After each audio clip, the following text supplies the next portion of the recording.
Hello student, in today video lecture we will take Lewis theorem. Then what do you mean by Lewis theorem? Lewis theorem क्या बोलती है? If the three forces are in equilibrium, F1, F2, F3 किस में है बच्चे? Equilibrium में. Equilibrium means कि किसी बॉडी के ऊपर किसी पॉइंट के ऊपर कोई फोर्सेस तो लग रहे हैं, लेकिन सारों का नेट जब हम करेंगे तो क्या आएगा आपका? जब इन फोर्सेस का क्या करेंगे, नेट टोटल करेंगे तो वो क्या आएगा? जीरो. उस केस में क्या बोलते हैं? इक्विलिब्रियम कंडीशन में. क्या है? इक्विलिब्रियम में. कोप्लेनर मींस फोर्सेस किस में होने चाहिए? कोप्लेनर मतलब सेम प्लेन के अंदर. और कॉन्ग्रुएंट. कॉन्ग्रुएंट मींस आपका किसी पॉइंट के ऊपर सारे फोर्सेस का, यानी कि फोर्सेस का ओरिजिन क्या है? सेम है. क्या है? ओरिजिन सेम है. अब यहाँ पे देखिए F1 ये फोर्स है, F1 फोर्स इधर की तरफ है, और F2 और F3 क्या करेंगे? इसको बैलेंस कर लेंगे. क्या कर लेंगे? बैलेंस कर लेंगे. अब ऐसे ही आप इसको देख सकते हो कि F1 और F2 का ये F3 रिजल्टेंट बन जाएगा, F2 F1 और F3 का रिजल्टेंट बन जाएगा, यानी कि एट लास्ट आपका जब नेट सम करोगे तो आपका इस पी पॉइंट पे क्या आएगा? इक्विलिब्रियम की कंडीशन में फोर्स की वैल्यू आएगी जीरो. ठीक है. अब ये डायग्राम देखिए बच्चे. अब हमने ये एज इट इज इस वेक्टर को लेके गए यहाँ पे ऐसे रख दिया. ठीक है. अब इसका लाइन ऑफ एक्शन मींस कि आपका लाइन ऑफ एक्शन किस है? एक्स एक्सिस में है, तो आपका ये एंगल कितना बनाएगा? गामा. कितना बनाएगा? गामा. किसके साथ? F2 के साथ. फिर F2 को ऐसे स्लांट पे रख दिया. और ये क्या है आपका? F3. ये क्या है आपका? F3. F3 है ये. F3 कहाँ की तरफ है? नीचे की तरफ. F3 कहाँ की तरफ है? नीचे की तरफ. एरो नीचे की तरफ है. ये रिप्रेजेंट कर दिया हमने ट्रायंगल के अंदर. ट्रायंगल के अंदर जब करे तो इसका लाइन ऑफ एक्शन पे ये कितना एंगल बनाएगा? F2 अल्फा एंगल बनाएगा. अब ये क्या है? ये टोटल है. अब उसके बाद हम आते हैं फिर F3 के ऊपर. F3 कितने एंगल बनाएगा अपने लाइन ऑफ एक्शन के साथ? बीटा. तो आपका ये टोटल एंगल होता है बेटा, सब जानते हैं, पाई. क्या होगा? पाई मींस 180. पाई माइनस बीटा, तो ये क्या बन जाएगा? ये एंगल इतना बीटा है तो ये बढ़ेगा पाई माइनस बीटा. ये क्या है? अल्फा, तो ये क्या बढ़ेगा? Pi minus alpha. ये गामा है तो ये क्या बढ़ेगा? Pi minus gamma. तो ये थ्योरम ये बोलती है if it states that if three forces acting on a particle keep in equilibrium each force is proportional to इस पॉइंट पे फोकस करना है. इस force is proportional to sine of angle between other two forces. यानी कि अगर F1 force होगा तो वो किसके डायरेक्टली प्रोपोर्शनल होगा? F1 is directly proportional to sine of angle between other two forces. Other two forces कौन से हैं? F2 और F3. यहाँ पे क्या आ जाएगा? अल्फा. क्या आ जाएगा? अल्फा. अब डायरेक्टली प्रोपोर्शन को रिमूव करेंगे, क्या लगाएंगे? We put a constant. वो सब में लगेगा. तो आपका क्या है? या तो इसको डायरेक्ट लिख सकते हैं हम F1 by sine alpha, F2 by sine. F2 by क्या आएगा? F2 ये रहा. और अदर टू फोर्सेस के बीच में एंगल क्या है? Sign beta. और थर्ड फोर्स क्या है आपका? F3. F3 किसके बीच का एंगल होगा? Sign gamma. तो F3 बाय साइन गामा, जो कि ये स्टेटमेंट है. या इस ट्रायंगल वाले से देखिए आपका F1 upon sine pi minus alpha, F1 upon sine pi minus alpha equals to F2 upon sine pi minus beta, F3 upon sine pi minus gamma. तो अब sine 90 minus sine 180 minus theta भी आपका क्या होता है? Sine theta होता है. तो वही वैल्यूज आएंगी. तो F1 by sine alpha, F2 by sign beta, F3 by sine gamma. F3 by sine gamma. अब देखिए बेटा न्यूमेरिकल इसके अंदर determine T1 and T2 in the strings. T1 और T2 ये फिगर गिवन है, इसके अंदर किस तरह से कैलकुलेट करेंगे? T1 क्या है? स्ट्रिंग के अंदर टेंशन होती है. टेंशन भी एक तरह का फोर्स है, तो ये T1 टेंशन है. ये क्या है? T2 tension. ये क्या है? T2 tension. Then how to calculate T1 and T2? अब this is the 4 kg WT. 4 kg WT क्या है? ये भी आपका क्या है? फोर्स की यूनिट होती है आपकी kgWT. अगर इसको आप 9.8 से मल्टीप्लाई कर देते हो तो आपका किस में बदल जाएगी? न्यूटन में. अब उसके बाद ये T1 है, ये कितना एंगल बढ़ा रहा है? 60. तो आपका ये वाला एंगल भी बच्चे क्या होगा 60, ये 60 है, अल्टरनेट एंगल क्या होंगे इंक्लाइन के आपके 60, ये 60 है तो ये भी 60, ठीक है। तो आपका ये 60 होने की वजह से ये 60 हो गया। अब क्या है, इसको इस तरह से फिगर को हम नीचे की तरफ बढ़ाएंगे, जो डायग्राम वहां दी बना उसको समझा रही हूँ आपको। इसको क्या करोगे, नीचे की तरफ बढ़ाया, ठीक है, डॉटेड लाइन से। अब थीटा के सामने वाला, कितनी बार बता चुकी हूँ बेटा, थीटा के सामने वाला क्या होगा आपका, ये है। वैसे तो आप लिख सकते हो इसको T1 sin थीटा, और ये वाला क्या बनेगा T1 cos theta, T1 cos theta. आप ध्यान से देखना है वो कैसे बनेगा। मान लो OPQ, OPQ ट्रायंगल है, या आपका इसको मान लो यहाँ पे क्यों मान लो आपका, तो आपका ये क्या है, ये तो एक पैरेललोग्राम बन गया। अब हाफ ये इसको रिप्रेजेंट करेगा, तो यहाँ से भी मेजर कर सकते हैं। तो ट्रायंगल OPQ के अंदर, और ये है Q डैश, OPQ के अंदर साइन थीटा निकालिए। Sine theta equals to, sine theta equals to perpendicular by OQ by OP। OQ कितना है, OQ तो निकालना है, तो OQ की वैल्यू आ गई OP साइन थीटा, और थीटा कितना है 60, और OP की वैल्यू कितनी है OP equals to T1।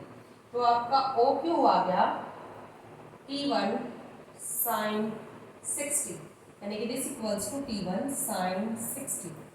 Similarly जब हम cos थीटा करेंगे, cos थीटा क्या होगा बेटा, base by hypotenuse, base by hypotenuse. अब वो कितना बड़ा बेटा, कितना बढ़ेगा आपका, कितना बड़ा भाई आपका mg, ये T1 cos theta, T1 cos theta. अब क्या बना T1 cos थीटा। अब आपका यहां से ध्यान देना, आपका ये रिजल्टेंट है, ये क्या बनेगा उस ट्रायंगल का रिजल्टेंट T1।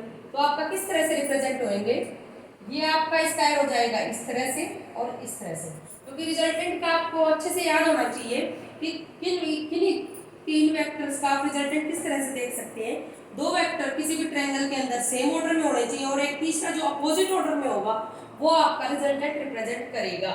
तो आपका ये T1 sin 60 और T1 cos 60 क्या है, सेम ऑर्डर में, तो ये किस में हो गया अपोजिट ऑर्डर में, तो ये इसका रिजल्टेंट हो गया। और ये हमने स्प्लिटिंग ऑफ वेक्टर से या रिजोल्यूशन ऑफ वेक्टर से हमने इसको ब्रेक कर लिया। अब उसके बाद फिगर में क्लियरली दिख रहा है, जो ये T1 sin थीटा का एरो है ये जा रहा है ऊपर की तरफ और वेट का है नीचे की तरफ। तो ये फोर्स और ये फोर्स हम इस दौरान लगती कब है, इक्विलिब्रियम कंडीशन में लगती है।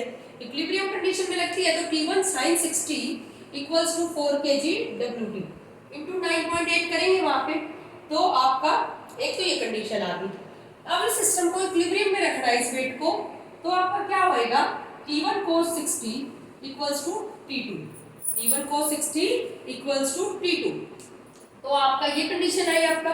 तो क्या करेंगे अब इसके अंदर T1 को निकालो पहले 4 इंटू 9.8 अपॉन साइन 60। साइन 60 की वैल्यू क्या होती है √3/2 डालो, आपकी 14.26 न्यूटन। और similarly we calculate T2 and this value is to 22.63 newton, 22.6।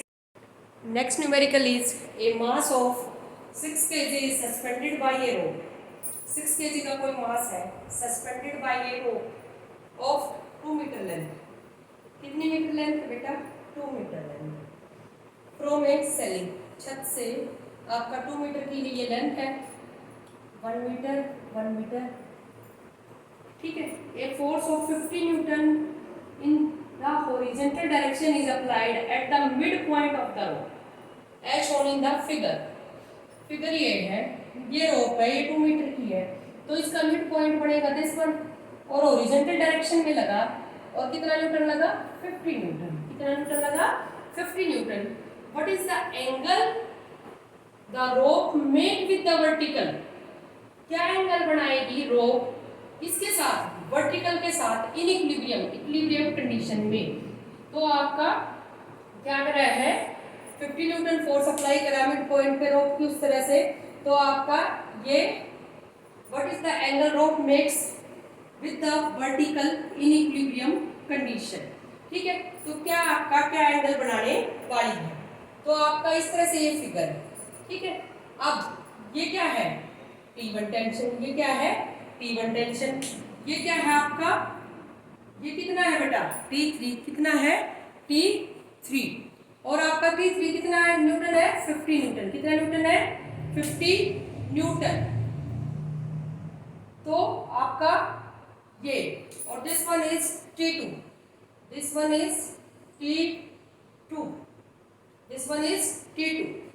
अब इस तरह से ये फिगर आपको ऑलरेडी गिवन है उसके अंदर, तो आपने सॉल्व करना है।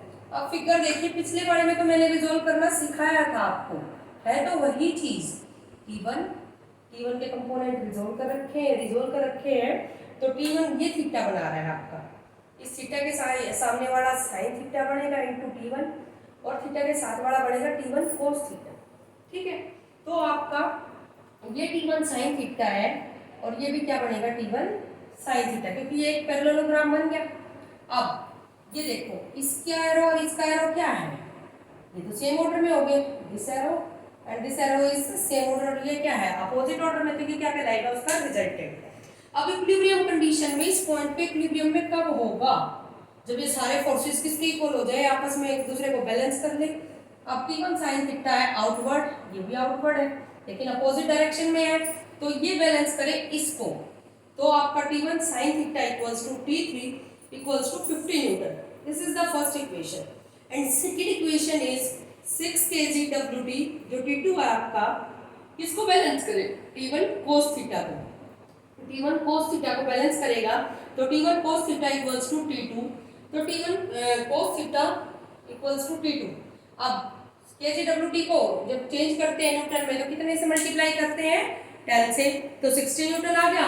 दोनों इक्वेशन को डिवाइड करोगे तो we get tangent theta equals to 5/6 और theta equals to tangent inverse 5/6, tangent inverse 5/6। Last numerical देखिए, a ball of mass 1 kg hangs in equilibrium from two strings OA and OB. This is OA string and this is OB string. As shown in the figure, what are the tension in the string OA and OB? यानी कि what is the value of T1 and T2? Then how to calculate these tension? Take G equals to 10. अब आपको ये तो बहुत अच्छे से पता है कि आपका जब ये बताया था लैमिस थ्योरम के अंदर कि ये भी एक फोर्स है, ये भी एक फोर्स है और ये भी एक फोर्स है, इन तीनों का इक्विलिब्रियम में होना बहुत जरूरी है अगर हम उनके ऊपर लैमिस थ्योरम लगाते हैं। तो आपका क्या बढ़ेगा, लैमिस थ्योरम लगाओ डायरेक्ट T1। लैमिस थ्योरम बोलती है कि कोई भी फोर्स होगा वो डायरेक्टली प्रोपोर्शनल होगा किसके, sine of angle between other two forces.